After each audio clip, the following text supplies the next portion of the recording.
ಮಹಾದೇವನ ಬಗ್ಗೆ ಒಂದು ಅಪರೂಪದ ಕತೆ ಹೇಳ್ತೀನಿ. ಈ ಕತೆ ತುಂಬಾ ಜನರಿಗೆ ಗೊತ್ತಿಲ್ಲ.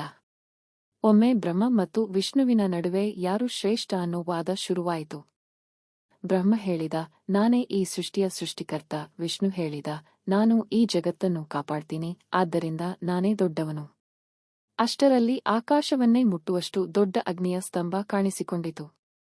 ಅದಕ್ಕೆ ಆರಂಭವೂ ಇರಲಿಲ್ಲ, ಅಂತ್ಯವೂ ಇರಲಿಲ್ಲ. ಅದು ಶಿವನ ಅನಂತ ಜ್ಯೋತಿರ್ಲಿಂಗ.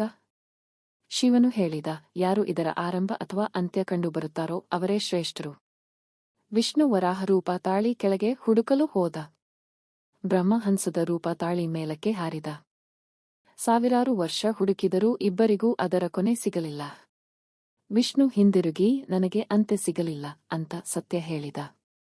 ಆದರೆ ಬ್ರಹ್ಮನಿಗೆ ಸೋಲು ಒಪ್ಪಿಕೊಳ್ಳಲು ಆಗಲಿಲ್ಲ. ಆಗ ಮೇಲಿನಿಂದ ಕೆಳಗೆ ಬರುತ್ತಿದ್ದ ಕೇತಕಿ ಹೂವನ್ನು ನೋಡಿ, ನೀನು ನಾನು ಮೇಲ್ಭಾಗ ತಲುಪಿದ್ದೇನೆ ಅಂತ ಸಾಕ್ಷಿ ಹೇಳು ಎಂದು ಕೇಳಿದ. ಕೇತಕಿ ಅದಕ್ಕೆ ಒಪ್ಪಿಕೊಂಡಿತು. ಇಬ್ಬರೂ ಶಿವನ ಮುಂದೆ ಬಂದರು. ವಿಷ್ಣು ಸತ್ಯ ಹೇಳಿದ.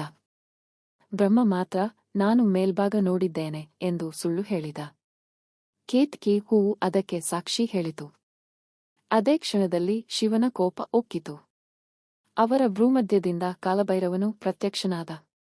ಶಿವನ ಆದೇಶದಂತೆ ಕಾಲಭೈರವನು ಬ್ರಹ್ಮನ 5ನೇ ತಲೆಯನ್ನು ಕತ್ತರಿಸಿದ. ಆದರೆ ಕತ್ತರಿಸಿದ ಆ ತಲೆ ಕಾಲಭೈರವನ ಕೈಗೆ ಅಂಟಿಕೊಂಡೇ ಬಿಟ್ಟಿತು. ಇದು ಬ್ರಹ್ಮಹತ್ಯಾ ದೋಷವಾಗಿತ್ತು. ಆ ದೋಷ ನಿವಾರಣೆಯಾಗುವವರೆಗೂ ಶಿವನೇ ಭಿಕ್ಷುಕನ ರೂಪ ತಾಳಿ ಭೂಮಿಯನ್ನೆಲ್ಲ ಸುತ್ತಬೇಕಾಯಿತು. ಕೈಯಲ್ಲಿ ಬ್ರಹ್ಮನ ಕಪಾಲ ಹಿಡಿದು ಮನೆ ಮನೆಗೆ ಹೋಗಿ ಭಿಕ್ಷಾಂದೇಹಿಗ ಎಂದು ಭಿಕ್ಷೆ ಕೇಳಿದರು. ಒಮ್ಮೆ ಯೋಚಿಸಿ, ಇಡೀ ಬ್ರಹ್ಮಾಂಡದ ಅಧಿಪತಿಯಾದ ಶಿವನೇ ಭಿಕ್ಷೆ ಕೇಳ್ತಿದ್ದಾರೆ.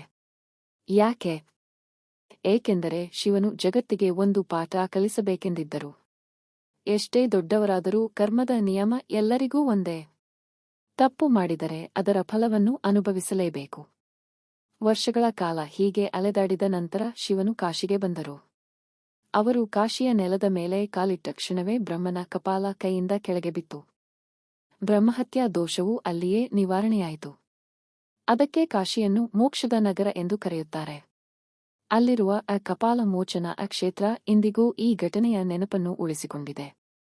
ಈ ಕಥೆಯ ನಂತರ ಇನ್ನೊಂದು ಸಂಪ್ರದಾಯವು ಶುರುವಾಯಿತು.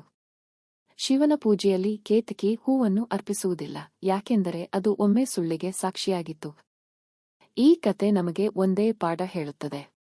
ಶಕ್ತಿ, ಅಧಿಕಾರ, ಜ್ಞಾನ ಎಲ್ಲಕ್ಕಿಂತ ದೊಡ್ಡದು ಸತ್ಯ. ಅಹಂಕಾರ ಮನುಷ್ಯನನ್ನು ಕೆಳಗೆ ತರುತ್ತದೆ.